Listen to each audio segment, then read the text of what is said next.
Latar belakang.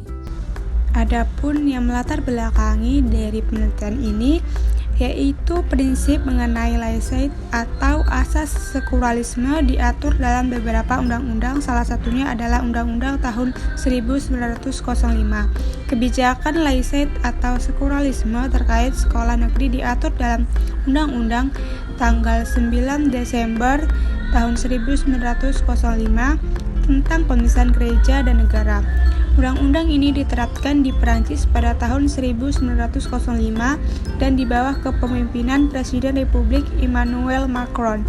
Penerapan undang-undang tersebut ditegaskan kembali, sehingga dari uraian tersebut, penelitian ini mengangkat permasalahan terkait bagaimana kebijakan laicite yang diatur dalam Undang-Undang tahun 1905 di institusi pendidikan Perancis dengan tujuan untuk melihat kebijakan laicite yang diatur dalam Undang-Undang 1905 di institusi pendidikan negeri Prancis di berbagai tingkat pendidikan, yaitu taman kanak-kanak hingga sekolah menengah di atas di Prancis. Berbeda dengan penelitian terdahulu, penelitian ini akan dilakukan hanya dibatasi pada ruang lingkup kebijakan laicite dalam Undang-Undang tahun 1905. Kajian teori. Integrasi adalah sebuah proses yang diawali dengan perbedaan paling radikal di persamaan mutlak.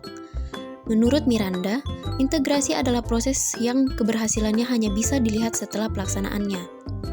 Dan Miranda pun melanjutkan bahwa model integrasi yang digunakan di Prancis adalah asimilasi budaya asing secara individual ke dalam nilai-nilai suatu negara dengan harapan pertanaman nilai-nilai republik di setiap masyarakatnya. Identitas budaya dalam suatu masyarakat hanya akan diakui jika dianggap cocok dengan nilai-nilai yang ingin ditanamkan melalui integrasi tersebut. Model integrasi Republik Prancis telah digambarkan sebagai kewarganegaraan dan asimilasi, maksudnya adalah masyarakat diharapkan secara sukarela mengakui nilai-nilai egaliter bangsa dan mengekspresikan perbedaan budaya dan agama apapun secara pribadi karena tidak memiliki legitimasi politik di ruang publik. Menurut Theodorson, diskriminasi diartikan sebagai perlakuan tidak setara terhadap individu atau kelompok atas dasar sesuatu. Seringkali hal ini mempunyai atribut khusus, misalnya berdasarkan suku, agama, ras, atau kelompok sosial tertentu. Kebijakan ini juga disebut dapat menimbulkan kekerasan fisik dan non-fisik. Dalam buku berjudul Bullying, kekerasan fisik merupakan kekerasan kasat mata, artinya siapapun bisa melihatnya karena terjadi sentuhan fisik antara pelaku dengan korbannya. Metode penelitian. Metode penelitian. Metode penelitian pada artikel ini menggunakan studi pustaka atau library research, yaitu metode dengan pengumpulan data dengan cara memahami dan mempelajari teori-teori dari berbagai literatur yang berhubung dengan penelitian tersebut. Adapun 4 tahap studi pustaka dan penelitian yaitu pertama menyiapkan perlengkapan alat yang diperlukan, kedua menyiapkan bibliografi kerja, ketiga mengorganisasikan waktu, dan keempat membaca atau mencatat bahan penelitian. Kemudian pengumpulan data tersebut menggunakan cara mencari sumber dan mengkonstruksi dari berbagai sumber seperti buku, jurnal, dan riset-riset yang telah dilakukan terdahulu. Bahan pustaka yang didapat dari berbagai referensi tersebut dianalisis secara kritis dan harus mendalam supaya dapat mendukung proposisi dan gagasannya.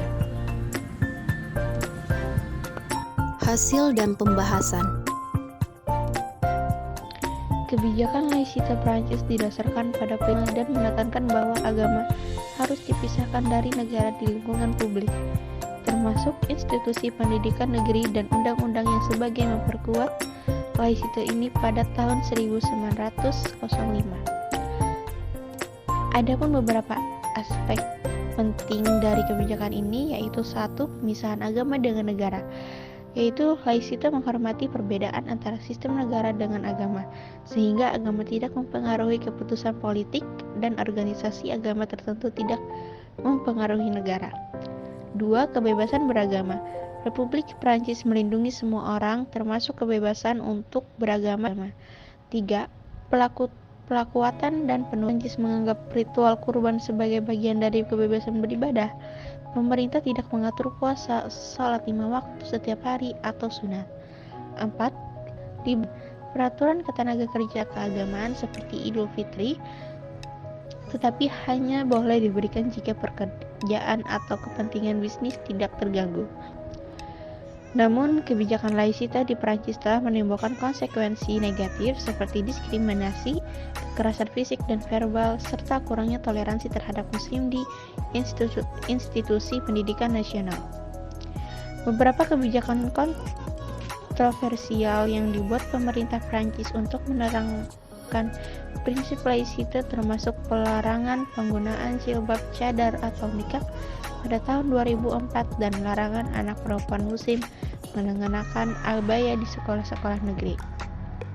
Laicite merupakan prinsip yang tegas sehingga institusi negara Prancis benar-benar menyatakan diri netral terhadap agama dan masyarakat bebas menentukan agama, bahkan untuk tidak menganut agama sekalipun. Laicite Prancis yang terjawanta dalam Undang-Undang 1005 menekankan sistem pendidikan bebas dari pengaruh agama dan larangan menunjukkan simbol-simbol agama di ruang publik. Prinsip laicite inilah yang secara lestari menjadi dasar bagi sistem hukum dan tatanan sosial di Prancis hingga saat ini. Konsep laicite sendiri sebenarnya menjadi kontroversi bagi masyarakat non-Prancis dan sebagian kecil sayap kiri Prancis. Prinsip laicite dinilai cenderung menggambarkan permusuhan daripada netralitas terhadap agama. Meskipun laicite menuai kontroversi pada beberapa aspeknya, faktanya prinsip laicite begitu melekat dalam diri orang-orang Prancis. Kesimpulan, perspektif yang beragam mengenai agama menjadi penghalang mengapa prinsip-prinsip sekularisme begitu sulit diterapkan sepenuhnya dan mengapa umat Islam sulit berintegrasi ke dalam nilai-nilai republik. Selain itu, banyak Muslim di Prancis dan di seluruh dunia kini mulai belajar lebih banyak tentang agama mereka yang dikenal sebagai hijrah.